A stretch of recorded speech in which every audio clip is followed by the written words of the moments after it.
If it wasn't me, then who was it? The room started to spin. Mark reached out and steadied me. My reaction was so extreme that Linda had the doctor end the session early. She looked at me with concern. Are you okay? Don't overthink it. It's normal for kids' memories to get mixed up sometimes. Maybe he saw a cartoon or something when he was little and imagined it. Don't take it to heart. I shook my head. What he described was too specific to be a fantasy. Mark's face was grim. I closed my eyes, made a decision, and turned to my friend. Linda, I need you to run a DNA test for me. For me, Mark, and Leo. Linda stared at me shocked. Are you insane? Just because of one sentence, you're questioning if Leo is even your son? Mark gritted his teeth. Yes, we need to do it. Seeing how determined we were, Linda's expression turned serious. Okay, I'll put a rush on it for you. We should have the results this afternoon. Mark and I took Leo home, our minds heavy with dread. Leo seemed fine. After dinner, he begged Mark to play video games with him. While he was distracted, I decided to test him. Leo, who was the person at the amusement park in the red dress with long curly hair? Absorbed in his game, he answered without thinking. It was Mom. The words had barely left his mouth before he realized his mistake and clamped his mouth shut. My voice rose, filled with a frantic edge. Leo, think carefully. When has Mommy ever had long hair? He looked terrified. A second later, he burst into tears. Mark rushed over and pulled me aside. Sophia, calm down. You're scaring him. I knew I was losing control, but after everything that had happened, how could I not? I took a deep breath, trying to steady myself, when a small, timid voice called out, Mommy. Leo was holding up a photo album. This is you with long hair. Don't you remember? I looked at the picture and my eyes instantly filled with tears. Of course. It was a photo from his kindergarten graduation. All the parents were asked to dress up as fairy tale characters. I had worn a wig and a princess costume to attend with Mark.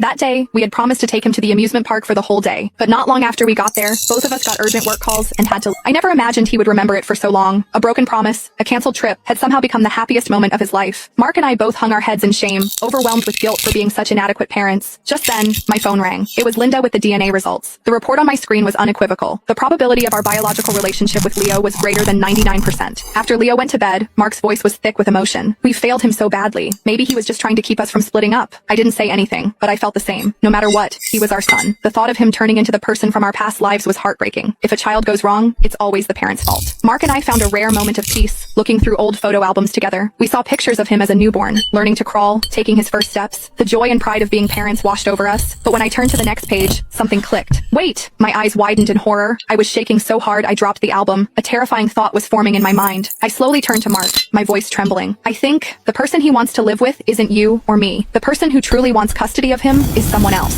Mark looked at me, completely confused. I didn't explain further. I think I know what's going on. If you don't want to end up like last time, you need to trust me.